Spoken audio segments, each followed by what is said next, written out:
بسم اللہ الرحمن الرحیم الحمد للہ رب العالمین والعاقبۃ للمتقین وصلی اللہ علی محمد خاتم النبیین وعلی جمیع الانبیاء والمرسلین۔ مقدمہ صحیح مسلم آپ کے سامنے ہم اختصار کے ساتھ اس کا آغاز کرتے ہیں۔ امام مسلم رحمہ اللہ نے سب سے پہلے اپنی کتاب کا آغاز حمد باری تعالیٰ سے کیا۔ کیوں کیا؟ حمد باری تعالیٰ سے آغاز اس لیے کیا ہے کیونکہ قرآن پاک کا آغاز بھی الحمدللہ رب العالمین سے ہے، تو قرآن کی مطابقت کرتے ہوئے آپ نے بھی اسی سے آغاز فرمایا۔ اور حدیث بھی ہے کہ کل امر ذی بال لم یبدأ فیہ بالحمد فہو اقطع، جو بھی اہم کام باری تعالیٰ سے شروع نہ کیا گیا وہ بے برکت اور جو ہے برکت سے خالی کام ہوتا ہے۔ یہ حدیث ابن ماجہ کے اندر موجود ہے۔ اس لیے امام صاحب رحمہ اللہ نے بھی اپنی کتاب کا آغاز الحمدللہ سے کیا۔ اور اسی طرح امام صاحب پر یہ بھی اعتراض کیا جاتا ہے کہ وصلی اللہ علی محمد خاتم النبیین، کہ آپ نے صرف صلاۃ کا ذکر کیا ہے اور آپ نے سلام کا ذکر نہیں کیا۔ امام صاحب نے یہ کیوں کیا ہے؟ تو امام نووی یا لوگوں نے آپ پر اعتراض کیا ہے، تو اس کا جواب یہ ہے کہ یہ اعتراض درست نہیں ہے، دلائل دونوں طرف کے ہیں۔ بہتر ہے کہ حضور صلی اللہ علیہ وسلم کے لیے دونوں جمع کیے جائیں۔ صلاۃ کے بھی دلائل ہیں اور سلام کے بھی دلائل ہیں۔ صلاۃ کے دلائل ہیں، جس طرح وتر کی دعا کے اندر پڑھتے ہیں وصلی اللہ تعالی علی النبی، صرف اس میں صلاۃ کا ذکر ہے۔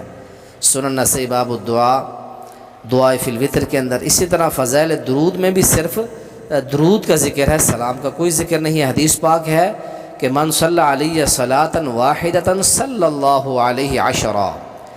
تو اس حدیث کے اندر آپ دیکھ سکتے ہیں، صحیح مسلم، ابو داؤد، ترمذی میں یہ حدیث ہے، اس میں صرف درود کا، صلاۃ کا لفظ، سلام کا نہیں۔ درود ابراہیمی کو آپ دیکھ لیں، اس میں درود ابراہیمی کے اندر بھی صرف لفظ صلاۃ ہے، سلام بالکل نہیں ہے۔ اس طرح سلام کے دلائل تشہد کے اندر ہم پڑھتے ہیں السلام علیکہ ایھا النبی ورحمۃ اللہ وبرکاتہ۔ خلاصہ کلام یہ ہے کہ جن علماء نے ایک پر اکتفا کرنے کو مکروہ کہا ہے، ان کا قول بھی محل نظر ہے۔ قرآن میں دونوں کے دلائل آئے ہیں، یا ایھا الذین آمنوا صلوا علیہ وسلموا تسلیما، دونوں کو جمع بھی کر سکتے ہیں آپ۔ اور اسی طرح مسلمان پر لازم ہے کہ اپنے رسول صلی اللہ علیہ وسلم پر صلاۃ بھی بھیجے، سلام بھی بھیجے، ایک ساتھ دونوں بھیجیں، الگ الگ بھیجیں، سب پر عمل جائز ہے۔ تو اسی طرح صحیح مسلم کی تالیف کی جو وجہ ہے وہ ہم نے پچھلے حالات کے اندر بھی بیان کر دی ہے کہ اس کی وجہ تسمیہ یہ تھی تالیف کی کہ آپ کے مشہور شاگرد ابو اسحاق ابراہیم بن سفیان نیشاپوری رحمہ اللہ کی درخواست پر انہوں نے کہا تھا کہ ایک ایسی کتاب جس میں رسول اللہ صلی اللہ علیہ وسلم سے پہنچنے والی تمام احادیث کو ان کی منقولہ اسناد سمیت بیان کریں، اور وہ احادیث جو ہوں دینی احکام و مسائل، ترغیب و ترہیب کے سلسلے میں مروی ہوں، تکرار اس کے اندر نہ ہو اور طوالت بھی جو ہے اس کے اندر نہ ہو۔ ایسی احادیث کا مجموعہ آپ ہمیں تیار کر کے دیں۔ تو امام مسلم رحمہ اللہ فرماتے ہیں کہ اول من یصیبہ نفع ذلک ایای خاصۃ، فرماتے ہیں کہ ان باتوں سے مجھے سب سے زیادہ فائدہ ہوگا، کیونکہ کتاب کے مصنف کو اپنی کتاب کا سب سے فائدہ مصنف کو ہوتا ہے، جو اس کتاب کی تیاری یا اس کتاب کو لکھ رہے ہوتے ہیں ان کو زیادہ اس سے فائدہ ہوتا ہے۔ تو اسی طرح امام صاحب آگے مقدمے میں یہ بھی فرماتے ہیں ان ضبط القلیل، امام صاحب فرماتے ہیں کہ صحیح احادیث اور قلیل، صحیح بھی ہوں کم بھی ہوں، ان کو جمع کرنا یہ زیادہ مناسب ہے اس سے کہ زیادہ اور ضعیف حدیث کو جمع کرنے سے۔ تھوڑی کر لیں، صحیح کر لیں، یہ زیادہ مناسب ہے، اس سے زیادہ کریں اور ضعیف کریں یہ بہتر نہیں ہے۔ تو زیادہ ضعیف عوام کے لیے بے سود ہیں، لیکن بعض اہل تیقن بیدار جو اہل علم ہیں، جو ضعیف احادیث کی علتیں جانتے ہیں، ان کے لیے وہ فائدہ مند ہوگی زیادہ احادیث کو جمع کرنا۔ تو یہ چند ایک باتیں امام صاحب رحمہ اللہ نے مقدمے کے اندر آپ نے یہ باتیں بیان فرمائی ہیں۔ اس کے بعد امام صاحب رحمہ اللہ آگے راویوں کے مراتب کو جو ہے وہ بیان کرنا چاہتے ہیں۔ راویوں کی کتنی اقسام ہیں، راویوں کے مراتب کے حوالہ سے امام صاحب بیان فرماتے ہیں۔ سورہ یوسف کی آیت پیش کرتے ہیں، آیت نمبر 76 کہ وَفَوْقَ كُلِّ ذِي عِلْمٍ عَلِيمٍ، کہ ہر علم والے کے اوپر اللہ تعالیٰ نے ایک علم والا رکھا ہے۔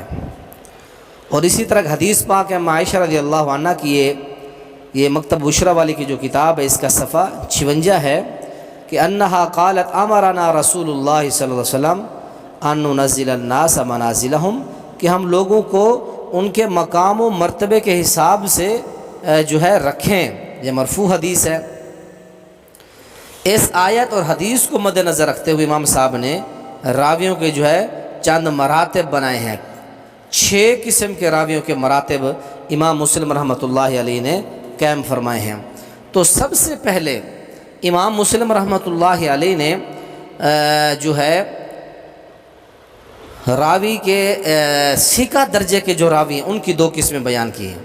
اول درجے کے جو ثقہ راوی ہیں ان کے نام ہیں منصور بن معتمر، سلیمان الاعمش، اسماعیل بن خالد، یہ آپ دیکھ سکتے ہیں۔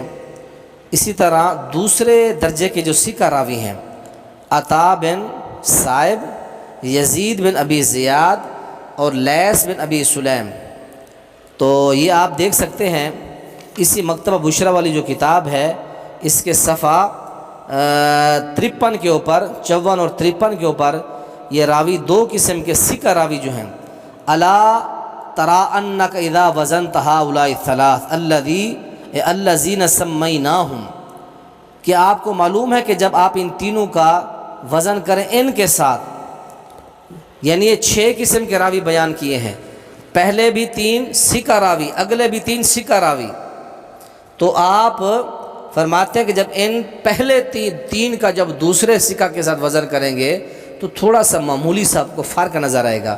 تو یہ پہلی قسم کے اندر ثقہ راوی ہیں، اور ثقہ راوی کے امام صاحب نے 2 درجے بیان فرمائے ہیں کہ 2 قسم کے راوی ہیں ثقہ، ان کے امام صاحب نے نام بھی بتا دیے جو آپ کو ہم نے بتا دیے ہیں۔